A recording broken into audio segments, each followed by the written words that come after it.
For a rather mundane weather pattern, we are seeing a lot of weather hazards out there. For example, this afternoon and evening in Nebraska, expecting a bow echo to move through. That is an organized line of thunderstorms shaped like a bow that brings destructive winds, potentially 70 to 80 miles per hour winds.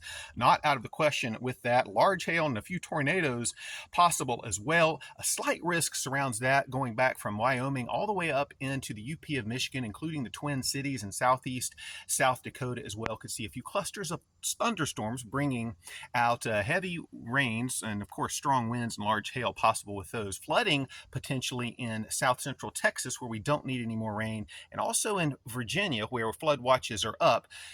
Thunderstorms are going to wring out every bit of moisture they can out of this atmosphere to the tune of 2 to 4 inches per hour in terms of rainfall rates. And then over in Florida, central Florida, flood watches are up, but for a different reason. Tropical system is getting its act together. It's going to cross the Florida peninsula, maybe strengthen into a tropical depression and then a storm in the Gulf, but it doesn't look like a lot of wind or a big storm, just bringing some flooding rains to potentially the Gulf Coast into eastern Texas. Big heat continues out west, and particularly in the desert southwest, so stay inside if you can out there. And bad air moving in out of Canada still.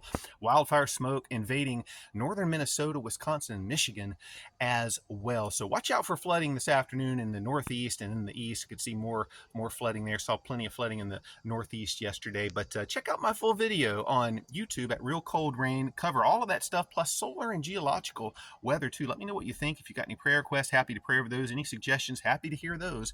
Read and respond to all the comments. Anyway, have a great afternoon. I'll be back with another summary tomorrow. Take care, folks.